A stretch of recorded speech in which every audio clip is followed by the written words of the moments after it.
What is oral history? Well, good morning. Good morning. How's everybody doing? You guys awake? Very cold. My name is Shannon Lanier from Cincinnati, and I'm a student here at Kent State University. Well, now that you know I'm a descendant of Thomas Jefferson, who can tell me who Thomas Jefferson was and what he did? One of the big things he did that everybody talks about. He was like one of the representatives or something, and he wrote the Declaration of Independence and then became the President of the United States. Okay, he wrote the Declaration of Independence and was one of the presidents of the United States. He had two women in his life, actually, his wife and his slave. Now, a lot of people say, well, did he have them at the same time? Well, he was married to his wife, Martha, for 10 years, and then she died due to childbirth. And that's when, it was 6 years after her death, he began a 38-year relationship with his slave, Sally Hemings. It was not an affair because his wife had died 6 years prior to them starting a relationship. And out of that came a lot of children. Thomas and Sally had 7 together, but unfortunately 2 died very young. Now, when I found out about this, I wanted to go meet the family, and I had that opportunity to meet this family, and look how diverse this family is. You may not be a descendant of Thomas Jefferson, but you do have a history of your own, your family history, your community history, and recording it saves it so it can be shared. This recording and sharing of history is called oral history. Were your grandfather, grandmother, aunts or uncles members of the military during a war? Does an old aunt remember getting dressed up to go downtown?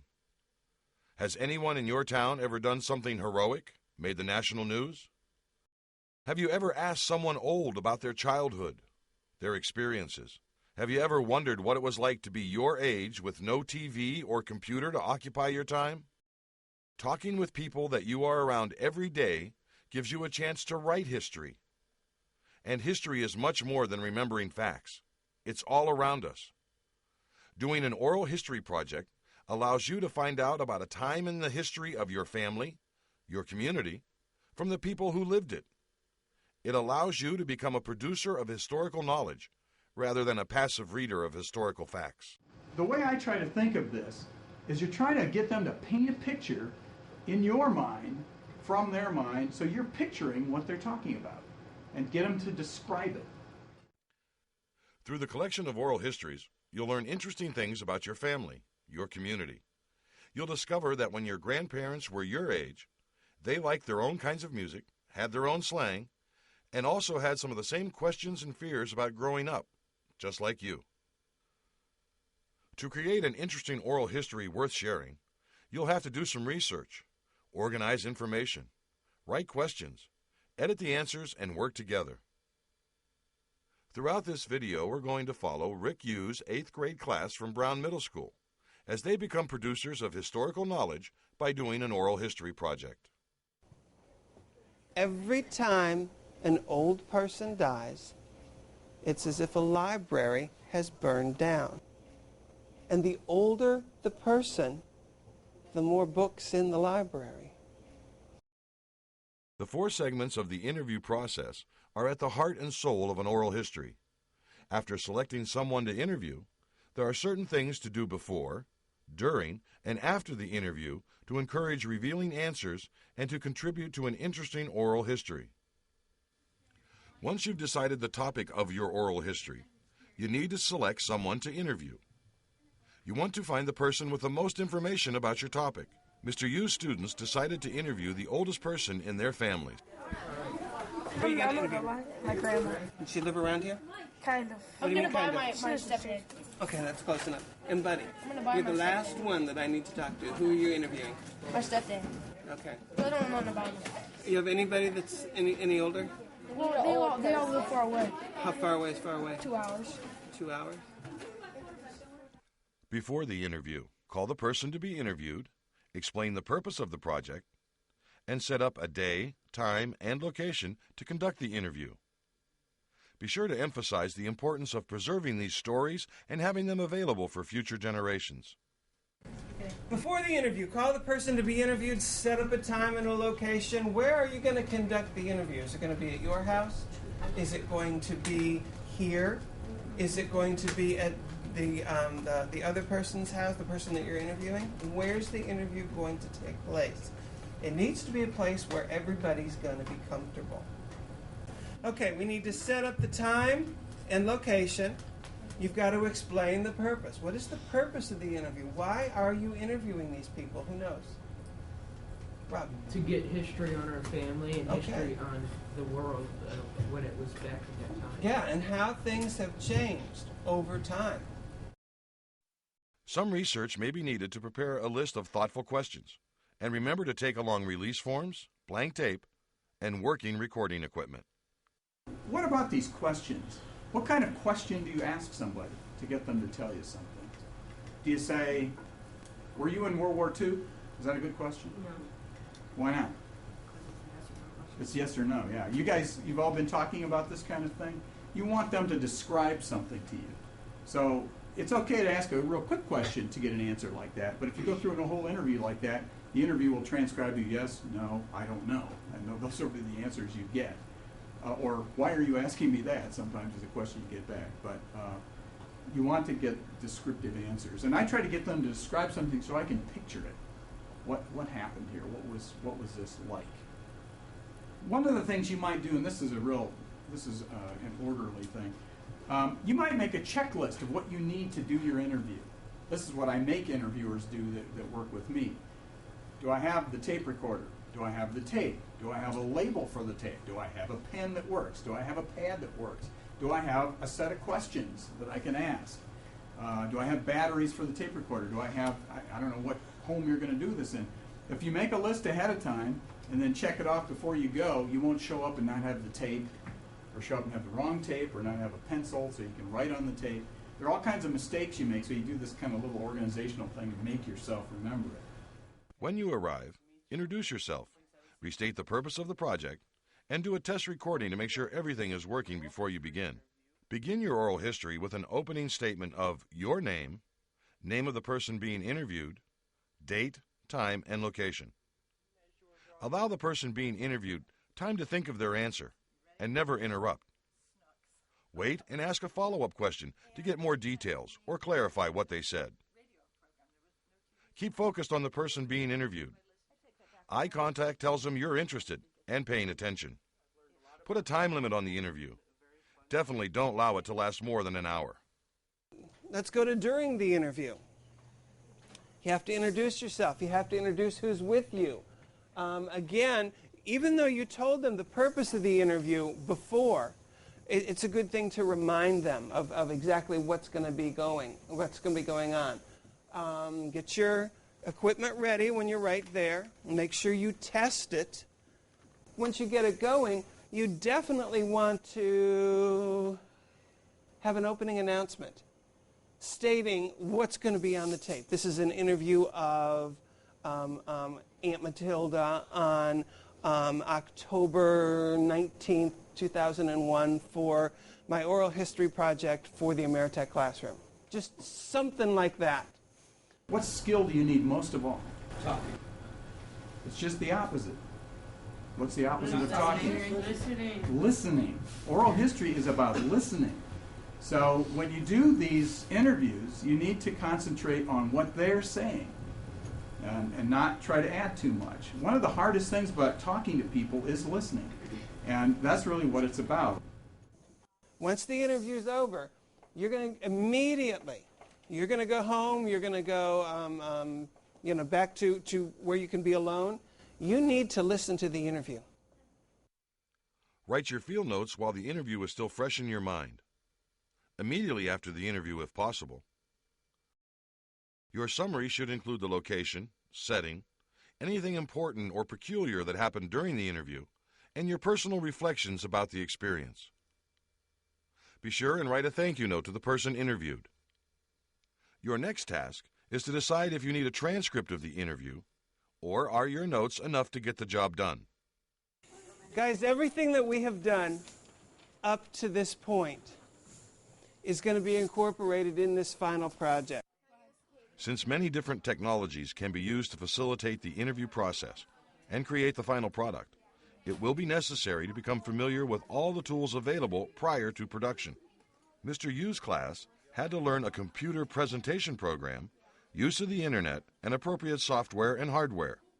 by the time we leave here on Monday, you are going to know or have a pretty good idea the direction that your project is going to take. You're going to know who you're going to interview. You're going to know, have an idea of the things that you are going to ask that person. You're going to have a pretty good idea of what you want your final product to look like. And all your final products do not have to be the same. Through each part of the project, a major emphasis was given to the writing process. A workshop environment was created so that content ideas could be shared and included peer editing and assessments. There are three things that you enjoyed, right? If you have three things in a series, how do you separate them? I went to the store to buy apples, oranges, and bread. Apples, comma, oranges, comma. Okay, can you fit that into that first paragraph somewhere? An example of this workshop environment was the Springer Project. Students were asked to investigate the life of the Springer family in Newcastle, Delaware, and determine what life was like 200 years ago. They were to create a narrative in which they were a member of the Springer family, telling what family life was like. Most of you approach this in an expository kind of way, where you were the expert and you were giving your knowledge. These guys approached the writing in a narrative way. It was almost like they were telling a story. There was dialogue, there was all kinds of description. Okay? Do you see the difference? Students began by interviewing each other. The process was very directed so that the students had a complete understanding of the interviewing process. What I want you to do is think about what you want to know about the person you're going to interview. And I want you to write down 5 questions in section 1, but I don't want those questions to be able to give a yes or a no answer. Okay? Because the whole idea is you want to find out something about this person. Next step, you're going to need to go somewhere in the room or out in the hall where you're not going to be around other people, real close, because this is the first part of the interview that you're going to do. You have about 7 minutes at the most. And what I want you to do is you're going to ask your partner the questions. You're going to write down their responses. So, Nicole and Tiffany, they'll get together. Nicole will ask her questions to Tiffany. She will write down Tiffany's responses. When they're done there, Tiffany will ask her questions to Nicole, and she'll write down the responses that she got. This is all in section 2. I want you to write down in section 3 5 more questions that you could ask that person to get some more information. Okay? No, yes or no, because you're digging deeper. You're digging deeper.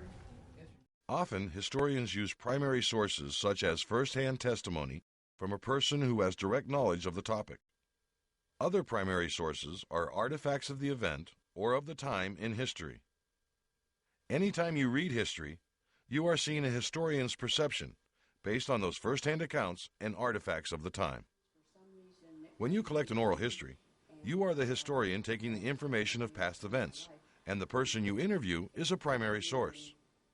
What you're collecting when you do oral history is called primary sources. When historians write history books, they use primary sources to do that. They actually, if they want to write, say, about a company like Goodyear, they don't go look at a history book. They actually go look at the Goodyear records, and they assemble the story from that. Oral history is like that. In fact, oral history is the original history. This is the way history was compiled in ancient times. Before we wrote anything down, we told stories about what happened. And that used to be much more of a tradition than it is now. And people got to know each other better when they learned history in this way. You had grandparents talking to kids about what happened in their lifetime, and people were a little closer about these things. So one of the things you're going to find out when you do this is you're going to know that person a whole lot better than you did before. And they're going to like you better for asking about them.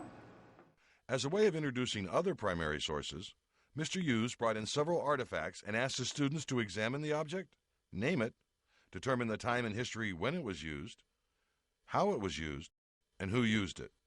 Who knows what this is other than the people that I've told? Soap. Yes, exactly. It's homemade soap. It's called lye soap. You can pass it around, smell it. And this is what they used Pig fat. in the 1800s. And yes, actually, all it is lard and lye and water. Yeah. And it's mixed together and boiled together. And don't open it up because the lye is actually a caustic material, and what the lye actually is, what's actually in that is wood ashes.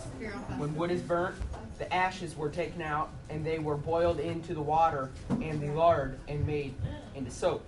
So what's actually in that is lard, water, and ashes. And this is the steps in making soap. Just talks about, bring the lye and the fat and the lye to a boil, and then, put it together and then boil it and everything. And let it set and it hardens. As with most papers and projects, the most difficult task is actually deciding what you want to do. Mr. Hughes began the project thinking the students would do a community-based history. After September 11th, the students felt a need to connect more with their families, and therefore the general topic became family history. Before doing any interviews, it's necessary to decide what form the final oral history presentation will take. Will it be a booklet, a video, or perhaps a multimedia presentation? In your mind, how do you see your final product? Do you see taking all this interview stuff and just putting it into like a class booklet? Mr. Hughes' class chose to do their family histories as multimedia presentations. After the interviews were recorded, each student created a PowerPoint presentation, including story highlights, audio and video clips, scans of other primary sources, and other digital material. But once you have gathered all your information, you need to present it in some way. This is how you're going to do it. You're going to create a multimedia PowerPoint presentation based on your interview with your family member. Okay? You are going to be the one then that is not just sucking in knowledge. You're going to be giving out knowledge. You're going to be presenting. You're going to be giving to other people. Okay?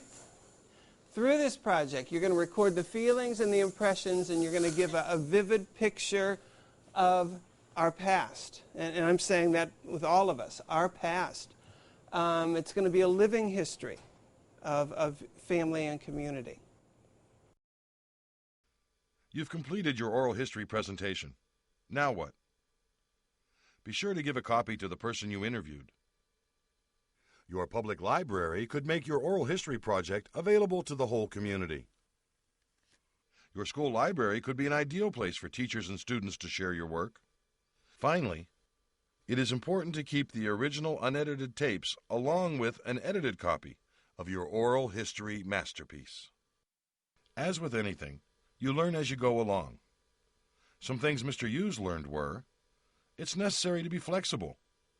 It's important to remember you're working with non-school people on this project, and your schedule is not necessarily their schedule. Many things are going on at one time, necessitating setting priorities.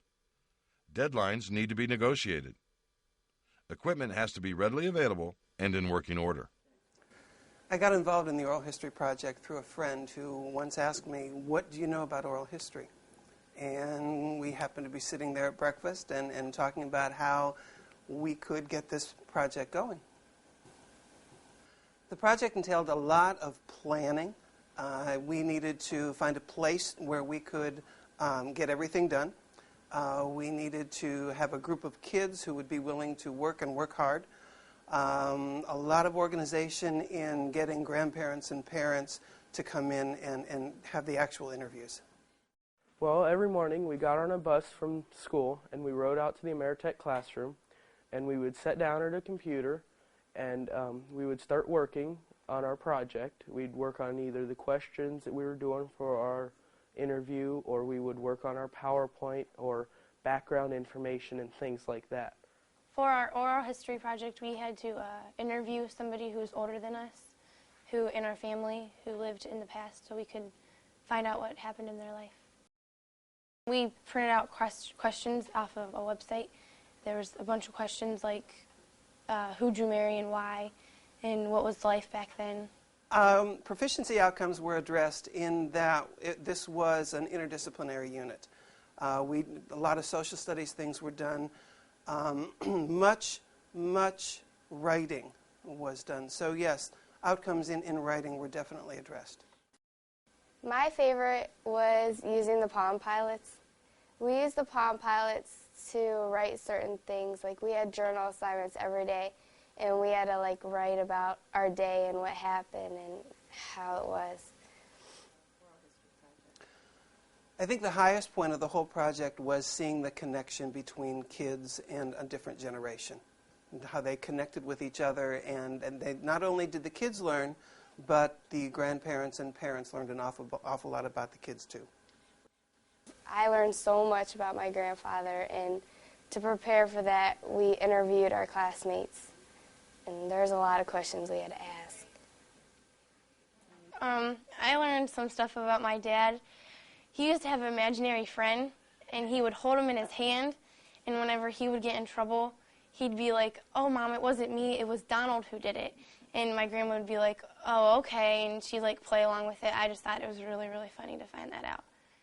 My intention for the oral history unit was to talk about our community and have the kids learn more about their community. And then when September 11th happened, there was just this need to get together with parents, to get together with family and learn more about family.